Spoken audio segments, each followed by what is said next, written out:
O governo Lula quer seguir os passos da Europa para regulamentar as redes sociais no Brasil. A apuração é da correspondente Priscila Yazbek e está lá no nosso site. O governo deve apresentar um projeto nos moldes da Lei de Serviços Digitais da União Europeia, que prevê regras especiais para a atuação de grandes empresas de tecnologia, com punições mais rígidas e até banimento da Europa em caso de infração. Na prática, a lei responsabiliza empresas como Facebook, Google e Twitter em casos de propagação de desinformação, as chamadas fake news. A discussão deve garantir fôlego a partir de amanhã em uma conferência da Unesco, que vai debater os rumos da comunicação na era digital. Uma carta escrita pelo presidente Lula será lida na abertura do evento. Fontes ouvidas pela CNN dizem que o projeto estudado pelo governo deve conciliar liberdade de expressão e defesa contra manipulação de informações. Madeleine, vou voltar direto com você. O Lula vai ler esta carta no debate da Unesco e é um debate importante porque ele já vai... É um início, né, para uma discussão que já está tendo na ONU de regulamentação global das redes sociais. Então, a gente está fazendo essa discussão no Brasil e essa discussão está sendo feita lá fora. Na sua avaliação, nós precisamos de uma regulamentação global das redes sociais? Nós precisamos de uma regulamentação, mas o Brasil não discute a regulamentação que a gente está discutindo na Europa e em outros países. O Brasil faz uma discussão de regulamentação muito parecida com a da Bielorrússia e do Benin, que ela é sobre controle de conteúdo. Isso não se faz mais, primeiro porque é arcaico. As grandes operações de desinformação, por exemplo, que o governo dos Estados Unidos acompanha, elas ocorrem simultaneamente em 50 plataformas. Aqui nós estamos botando o ministro do Supremo para decidir se cai um perfil ou um post de uma plataforma. Então, nós estamos ainda naquela fase arcaica, enxugando o gelo. A discussão fora é outra. A discussão que você tem na União Europeia é muito diferente da que você tem aqui. Porque, por exemplo, a gente tem as Big Techs operando no mercado de uma forma predatória. Elas não respeitam a liberdade econômica, elas têm práticas agressivas contra novos players do mercado, elas operam fora de toda a regulamentação internacional no sentido de não pagar pela matéria-prima e de não arcar com o ônus dos danos que causam. Isso eu não estou falando de rede social, estou falando de uma indústria. Qual é a outra indústria que não paga pela matéria-prima, não paga por força de trabalho e não arca com os ônus daquilo que causa? Não tem. Isso acontece por quê? Porque nós estamos falando de um mundo novo, que nós ainda estamos aprendendo como funciona. Você não tem trânsito territorial de mercadoria para fazer controle. São empresas globais e as legislações respeitam a soberania de cada estado. É uma conversa inicial. São rodadas que a Unesco está fazendo, ouvindo todos os países membros. Inclusive grandes ditaduras, estou ouvindo todo mundo. E cada um vai lá e apresenta algo. Por quê? O que quer se fazer agora é entender de que forma nós podemos ter algum tipo de legislação que regule essa área econômica, que afeta todas as outras áreas econômicas e que proteja os regimes políticos, porque é uma área econômica que toma poder político, seja em democracia, seja em ditadura. É essa discussão que está sendo feita. Mas não é essa discussão que está sendo feita aqui no Brasil. A discussão que está sendo feita aqui no Brasil é se eu posso censurar um amiguinho colando uma pecha no discurso que ele faz, alegando que isso é discurso de ódio. Aqui no Brasil se comemora a desmonetização. Você vê como a gente está atrasado. Quando desmonetiza, quem mais ganha dinheiro com a desinformação, que é a plataforma, continua monetizando. Apaga as provas, passa a posar de bonzinho. Então, assim, a discussão que está sendo feita aqui não é a que está sendo feita fora. Espero que a gente tenha uma influência de fora para encarar isso com menos paixão, menos subordinação aos atores políticos muito interessados em puxar a sardinha para sua brasa e, sobretudo, arrefecendo essa sanha de, na verdade, querer calar quem me incomoda em vez de combater desinformação, que é o que está sendo feito aqui à torta direito. Joel, o que a Madeleine está colocando sobre a desmonetização é polêmico, porque é um caminho importante para você entrar dentro da rede de fake news e apertar onde dói, que é o dinheiro. Qual que é a tua avaliação? Eu acho que tem uma discussão que é pontual sobre esses desmonetização, tirar o post. Eu não tenho dúvida que esses perfis causam um dano enorme à sociedade, à república. Mas, às vezes, essas decisões de desmonetizar tirar um outro post, eu não sei se elas têm esse efeito de conseguir, de fato, dar conta da torrente, da avalanche de desinformação que a gente vive. Agora, eu quero distinguir 2 pontos aqui. Um, que a Madeleine citou como a prioridade, que seria a regulamentação econômica das redes sociais. Eu acho que, claro, tem que ser discutido. Mas o que eu ouço dizer de muitas pessoas que, inclusive, trabalham no meio é que a Europa foi longe demais. Que o modelo europeu está engessando muito, que o modelo europeu impede inovação, que ela vai consagrar um pouco as grandes de hoje em dia, impondo restrições a elas, mas vai travar muito mais o mercado. Eu acho que a gente precisa ir com muita cautela e estudar diferentes abordagens aí. Por exemplo, a ideia de que a rede social deva dinheiro a uma empresa de jornalismo quando ela faz um post replicando não o conteúdo restrito daquele post de jornalismo, mas a manchete, o link para o post de jornalismo. Mas ela ganha dinheiro com as curtidas em cima mas daquele se eu post repasso um post, tudo bem, Raquel, perfeito. Agora, eu posso divulgar, qualquer um divulga as matérias. A própria empresa jornalística, ela divulga aquilo de graça no site dela, não o conteúdo interior. Daí sim, se a rede social estiver violando e dando conteúdo que é só para assinantes, para os usuários, perfeito. Agora, aquele conteúdo que é público, no mínimo é mais polêmico se isso deveria ser pago ou não. E do outro lado, tem a discussão sobre, daí sim, conteúdo, sobre o que você faz que realmente existe. Existem grandes campanhas de desinformação, existem perfis integralmente dedicados a fake news, integralmente dedicados a ganhar dinheiro em cima de fake news, muitas vezes, e a bagunçar o debate público, a bagunçar as instituições republicanas, a propor golpe de Estado, a se posicionar contra vacinas, por exemplo. A gente viu na pandemia a força que aquilo teve. Eu acredito que, antes de tudo, é sempre preferível que a solução venha das próprias instituições. Quando possível, que venha das próprias empresas de redes sociais, que eu vejo fazendo avanços nessas direções. Acho que a gente tem que priorizar isso, descobrir algumas coisas. Por exemplo, isso que eu acho que deve vir das empresas, mas se não vier delas, também estou de acordo com uma intervenção pública.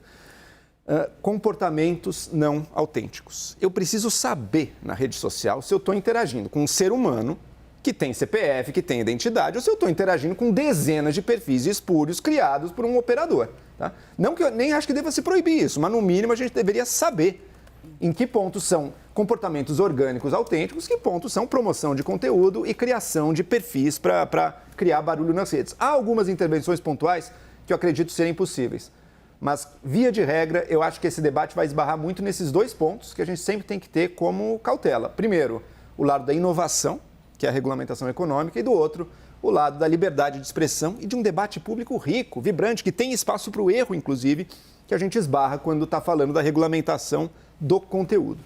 Gabriela, o Joel colocou um ponto que é a diferença entre a regulamentação nos Estados Unidos e na Europa.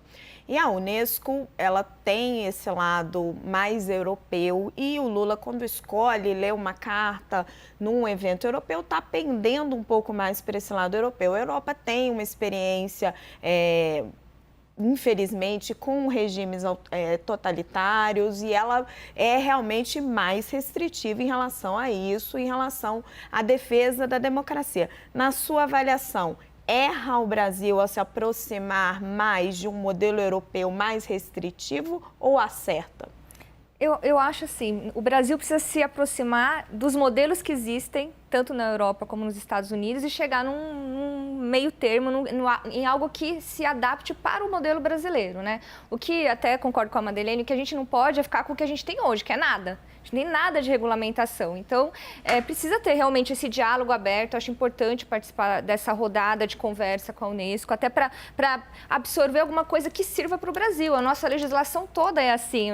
A nossa Constituição tem um pouco dos Estados Unidos, tem um pouco da Europa, e é assim que a gente chega lá.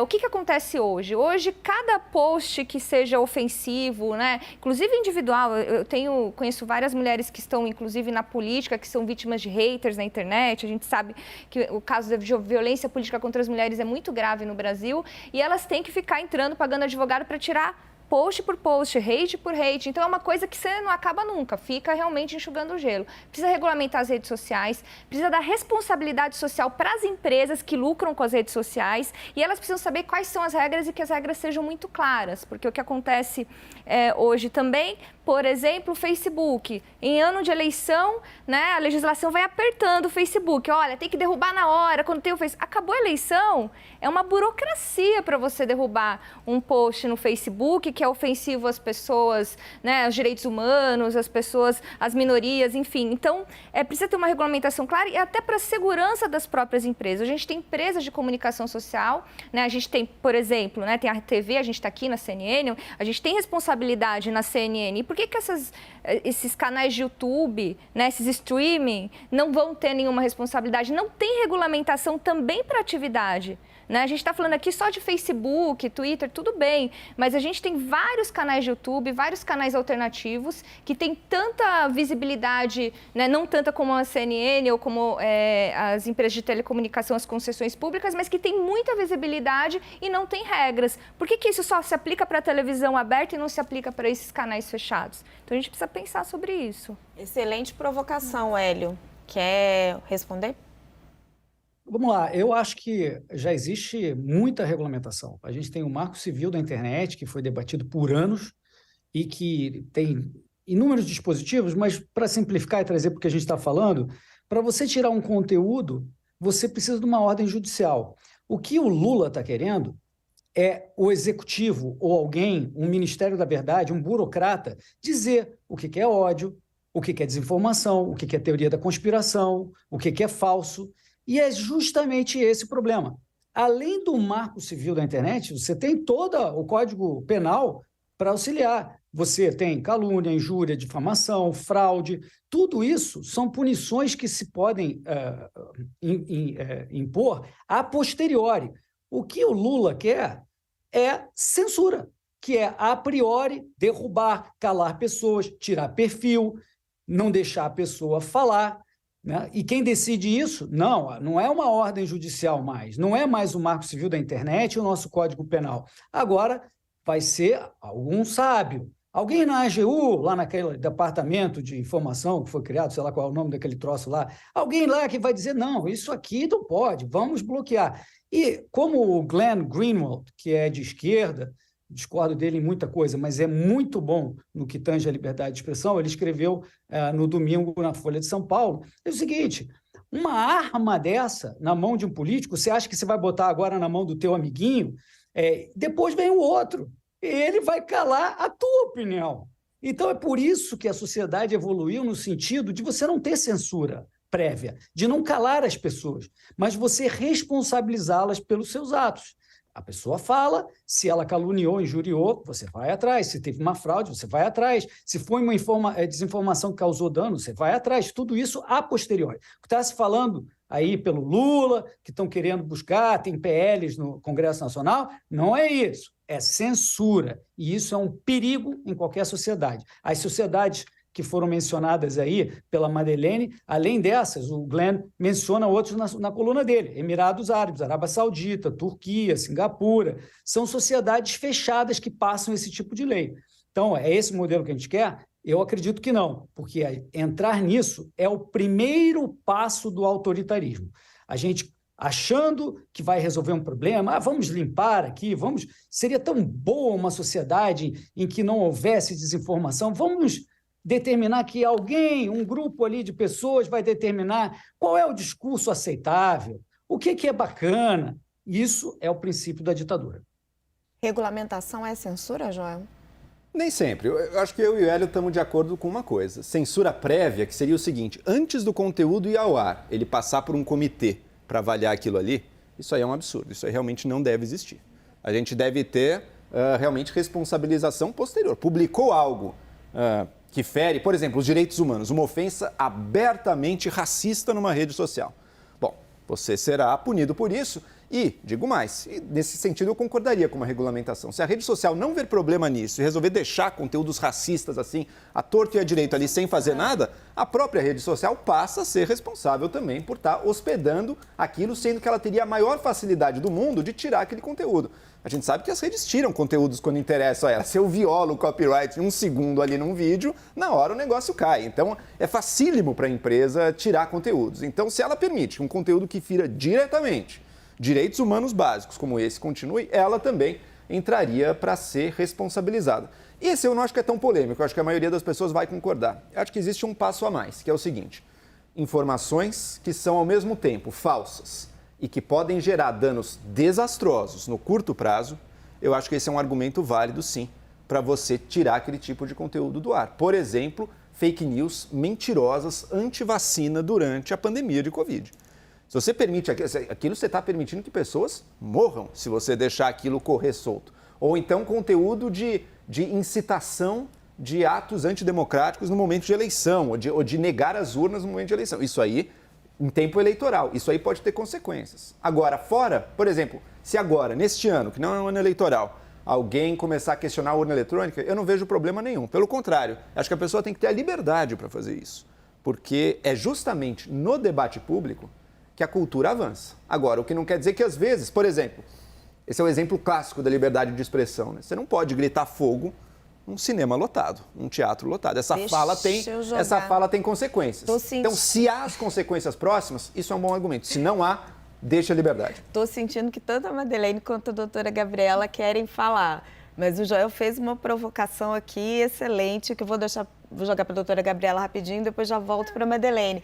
Questionar a urna eletrônica pode em ano de eleição, não pode em ano de eleição e pode em ano que não for de eleição? A questão sobre as urnas eletrônicas, ela vem de muito tempo, né? Então, assim, vai e vem essa... olha, qual que é a eficácia da urna eletrônica ou não? Se for dentro de um debate científico, olha, vamos ver se o quão de auditável é, o quão não é. Se a questão for mais científica e não para provocar, questionar o resultado eleitoral, não vejo problema. O problema é que a questão da urna eletrônica, ela foi utilizada em forma de fake news, denunciando que teria fraude ou haveria fraude, para manipular o resultado eleitoral. É diferente. Agora, você pode tratar de assuntos diversos, por exemplo, discutir, né, essas questões relacionadas a direitos humanos. A gente pode discutir sempre dentro do ambiente científico. Agora, você não pode violar os direitos humanos. Depende de como você aborda o assunto. Né? Eu posso discutir, olha, existe, como a gente sabe que existe racismo no Brasil, de onde vem as origens. A gente está abordando um tema de uma forma científica. O que você não pode é ser racista. Eu acho que o uso das urnas eletrônicas, né, do tema urnas eletrônicas eleição, foi um uso mal intencionado, né, de questionar o resultado eleitoral e de insuflar a população para, né, o que aconteceu no dia 8 de janeiro, para ir para as ruas, né, quando se viu derrotado, lá uma parte do eleitorado que se viu derrotado se achou no direito de ir para as ruas e um dos argumentos era, olha, as urnas eletrônicas não funcionaram.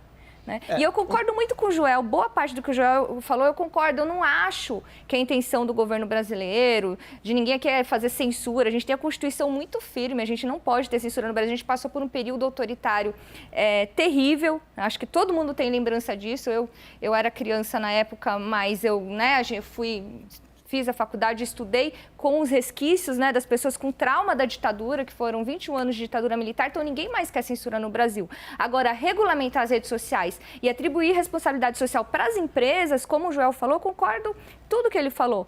É possível, é possível. Hélio, só um minutinho que eu vou passar a palavra para a Madeleine. Regulamentação é censura, Madeleine? Não, mas a gente já tem censura no Brasil. A gente já tem pessoas proibidas a priori de ter perfil de publicar qualquer coisa. Isso já existe. Exatamente pela falta de regulamentação. As pessoas estão criando regras de emergência. Isso já existe no Brasil. E tem uma coisa que é um erro muito comum, assim, fulano pode falar tal coisa ou não na rede social. Falar na rede social não pode ser comparado a falar num veículo de comunicação e não pode ser comparado a debate público, porque não é. A gente tem ilusão, assim, eu sigo tais perfis, então o que eles postam aparece para mim. E o que eu posto aparece para quem me segue. Não é nada disso. O business, o negócio da rede social é a mediação entre o que é postado e o que é visto. Vou te dar um exemplo de antivacina. O Center for Countering Digital Hate, que é uma ONG que tem nos Estados Unidos e na Inglaterra, fez um levantamento de quais eram os conteúdos anti-vacina mais consumidos no primeiro ano da pandemia, 2020. Eles descobriram que 90% do que era consumido nos Estados Unidos vinha de 12 produtores de conteúdo. Não que eles fizessem 90% do volume, mas 90% do que era visto vinha só deles. Quanto do que é visto no YouTube, que era o levantamento, é visto porque a pessoa buscou e quanto é visto porque o YouTube sugere? 70% do que é visto é sugestão do YouTube, de acordo com o seu perfil. E como é que é de acordo com o seu perfil? O que te faz ficar mais tempo na plataforma. Então, sempre vai ser uma coisa mais extrema. Por isso que as pessoas chegam nesses extremos. Aí voltamos ao levantamento. Quanto que eles ganharam com conteúdo no ano de 2020, esses 12? 36 milhões de dólares. Aí o CCDC fez a conta de quanto a plataforma ganhou com os seguidores radicalizados deles. 1 bilhão e 100 milhões de dólares. E tem algo que a gente escapa aqui, que eu falo de regulamentação econômica, que é o seguinte: existe um sistema de concorrência predatória que ainda escapa aos operadores do direito no Brasil, que é o ataque em enxame feito nas redes. Você junta vários influencers, eles miram numa pessoa ou numa marca, e isso já funciona no Brasil como concorrência. Você desbanca o seu concorrente na base da desmoralização. E as leis de calúnia, injúria e difamação não impedem isso. E não há essa clareza de quando é alguém que falou uma bobagem, que fez um desabafo. Isso acontece de quando é um grupo organizado com um objetivo político ou econômico. Isso é digital, né? É, que é a tal... um cartel, então. Mas isso já existe. Nas redes sociais. E isso tem aquela que você falou da atividade ser legítima ou não, de ser uma atividade anormal ou não. Por que isso não está no radar das empresas? Porque não precisa. A gente está aqui preocupado, vai tirar post do fulano, eu não gosto do fulano, tiro post. Então, esse tipo de questão de fundo, que é realmente o que vai criando o mercado do tipo Cambridge Analytica, empresas que operam na falha das redes sociais para fazer essas operações de massa e mudar o destino de países, sabotar democracias, empresas que operam com concorrência desleal, contratando gente para atacar os seus concorrentes. Isso tem no mundo todo. E é esse o tipo de coisa que a gente precisava discutir aqui. Nós estamos discutindo um postzinho. Assim, eu discordo de você, que eu acho que a responsabilização da gente falar na rede social, falar num veículo de comunicação, se você é uma pessoa pública, ela é a mesma. Agora, você colocou um ponto muitíssimo relevante, que é o do algoritmo. Sim. De quando a plataforma estimula os seus seguidores a se radicalizarem para lucrar. E aí eu jogo para o Joel. Joel, a culpa da radicalização política, então, é das plataformas? Olha, eu tenho certeza que o algoritmo intensifica tudo isso. O algoritmo, ele te entrega aquilo que você quer, mas ele funciona justamente na medida em que ele prevê corretamente aquilo que você quer. Aquilo até que você buscaria, se ele não estivesse te entregando tão facilmente. Ele piora um problema. Mas o fato é que essa dinâmica de radicalização e de extremismo, ela estaria se dando, talvez mais lenta, mas ela estaria se dando mesmo na ausência de algoritmos tão bem desenhados como esses. Por quê? Porque a rede social, ela te dá a chance de consumir apenas aquilo que te satisfaz no seu desejo ideológico por informação, né? O ser humano não é um ser racional que busca a verdade com argumentos. A gente faz isso um pouquinho, né? 5% é isso. Mas os outros 95% você está buscando reforçar, confirmar aquilo que você acredita, confirmar os seus interesses, confirmar a sua identidade sendo refletida em algo. No passado, eu estava restrito, a informação que eu ia consumir ia vir dos grandes veículos de imprensa, que um era mais para a direita, outro mais para a esquerda, mas estavam dentro ali mais ou menos de um consenso básico, tanto de qualidade como de normalidade ideológica, digamos assim. Hoje em dia, abriu o cardápio. Hoje em dia, se eu quiser, eu consumo apenas conteúdo feito sob medida para quem pensa igualzinho a mim. É a mesma coisa que você chegar com rede de fast food gratuita para uma população, sabe? A população vai querer aquilo. E aquele comportamento é compulsivo. Então, isso estaria acontecendo e acontece mesmo em redes e plataformas que não tem tanto algoritmo assim, como é o caso do WhatsApp. O WhatsApp eu recebo quem tem meu contato ali na lista. E o WhatsApp radicaliza muita gente nesse país. Hélio, abriu o cardápio com as redes sociais ou fechou? Porque as pessoas agora só vivem na bolha. Eu não vejo problema da bolha, viu, Raquel? As pessoas não são criancinhas facilmente manipuláveis, como o pessoal costuma achar. As pessoas pesquisam, tomam o seu julgamento, podem errar, né? Assim como uma empresa que faz uma propaganda de um produto pode vender algo e você não está percebendo, ou vender algo mais do que e você cair, isso você aprende, você pesquisa. Eu não vejo problema algum na ampla discussão de ideias e de a plataforma querer me entregar o que eu quero ouvir. Não vejo esse problema. As redes, elas são plataformas. Eu não vejo elas como manipuladoras, né? São plataformas para você interagir. Se você não está satisfeito, você tem outra rede. Ainda bem que a gente tem várias opções de rede, inclusive tem redes de chat direto, para você não ter intermediário nenhum escolhendo nada. Por exemplo, WhatsApp, Telegram, esse tipo de coisa. Você fala diretamente com a pessoa que você quiser e você faz o filtro que você quiser. Tem certas pessoas que se atribuem um filtro lá, não, vou fazer um desconto de 50% que essa diz, outra não, 80%, porque ela costuma fazer mesmo. Mas cada um de nós faz esse tipo de filtro. Isso vale para a rede e vale para boca a boca, fofoca, também vale. Não muda absolutamente nada. O que a gente está falando aqui, isso tudo é uma grande cortina de fumaça, o que está se falando é alguém determinar o que pode e o que não pode, né? Não estou falando aqui, o Joel citou alguns pontos que a gente sabe que a lei brasileira já pune, incitação, ameaça iminente, tudo isso é proibido. Mas o que está se querendo fazer não é isso, não é proibir isso, é determinar qual é o discurso aceitável na sociedade.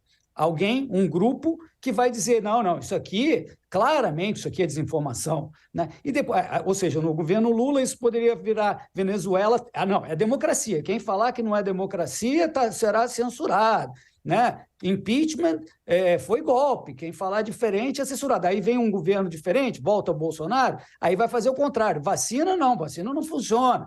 E quem tem o poder para determinar isso? Quem está pensando sobre quem é essa pessoa que tem poder? É aquele departamento da AGU? É alguém do executivo? A lei brasileira, né, o Marco Civil da Internet, já é regulamentação para burro, e não é censura, porque depende de uma ordem judicial para retirada de conteúdo. Talvez já não seja o que eu gostaria, mas está lá, não é censura.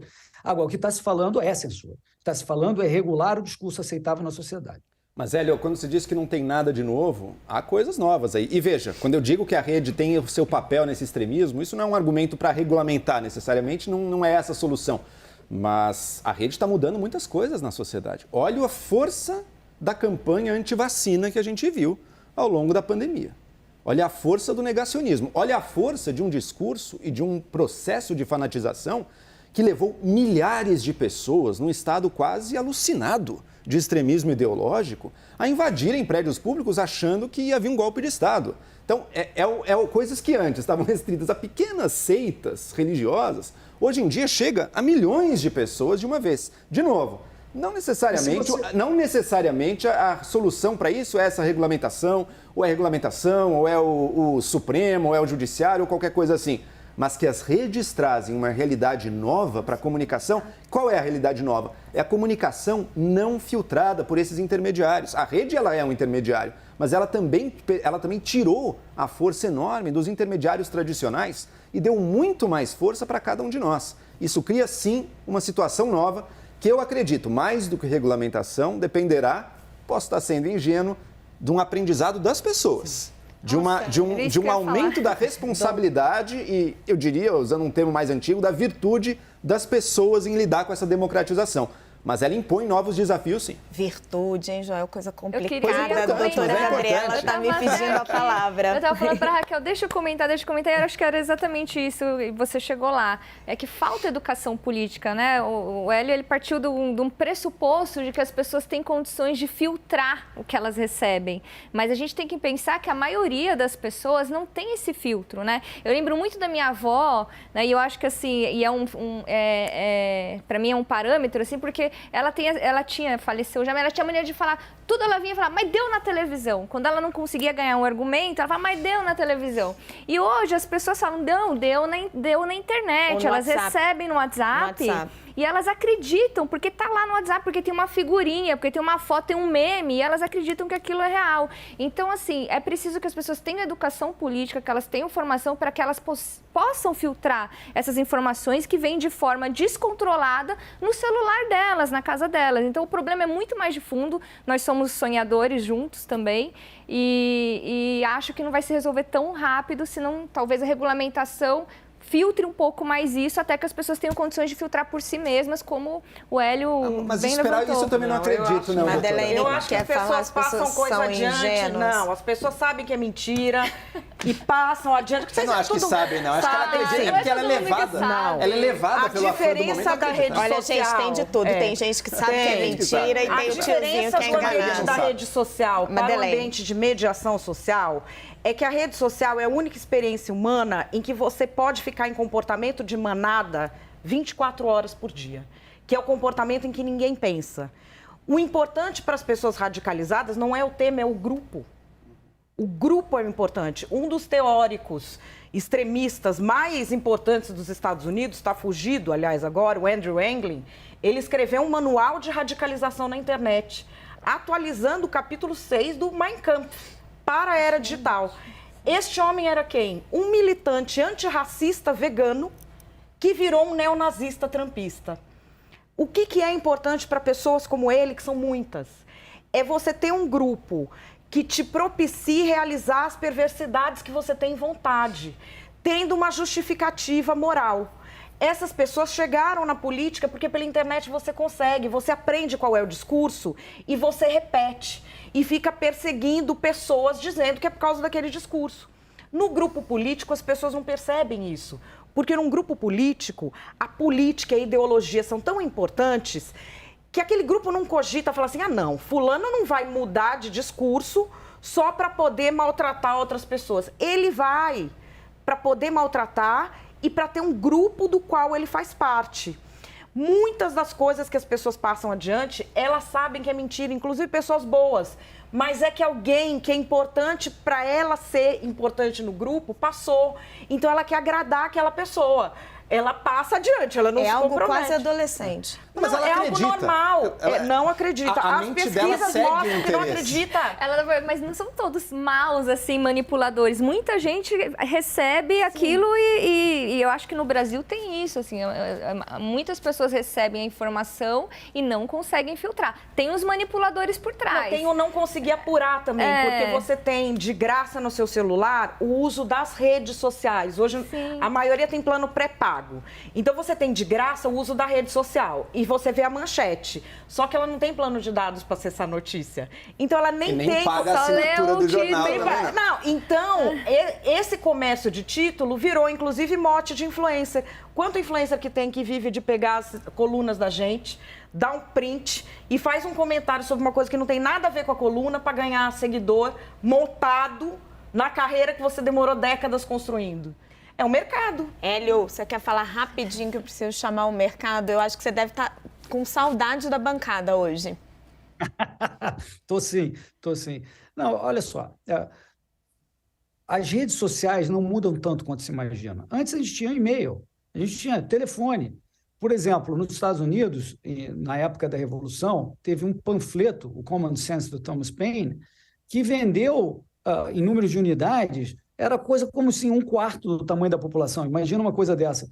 Formas de se comunicar existem, vão continuar existindo. Hoje, você falar por WhatsApp, ponto a ponto, pessoa a pessoa, ninguém tem nada com isso. Mesmo assim, as pessoas se comunicam. Vão querer regular isso também? Vão querer quebrar a comunicação direta entre pessoas? O que a gente está falando é isso? Está falando das ideias que as pessoas falam, independente da rede social. E isso é um aprendizado que as pessoas têm que ter. Eu acho extremamente arrogante a gente achar que a gente sabe o que é certo ou sabe quem são os especialistas que têm que ser consultados, mas mas aquele lá pequenininho, coitadinho, ele não sabe filtrar. Só a gente sabe quem é a verdade, as pessoas que têm que ser consultadas. Eu acho isso de uma arrogância extrema. Cada um faça o seu juízo e quando houver crime, quando houver fraude, quando houver calúnia, quando houver incitação, quando houver discurso que é proibido, aí tudo bem, mas regular as redes sociais com a desculpa de que não existia isso, olha só, antes não existia e-mail, não existia telefone, praça pública e tal, agora precisamos desse fenômeno, precisamos então regular o discurso público. Não me venham com essa, por favor.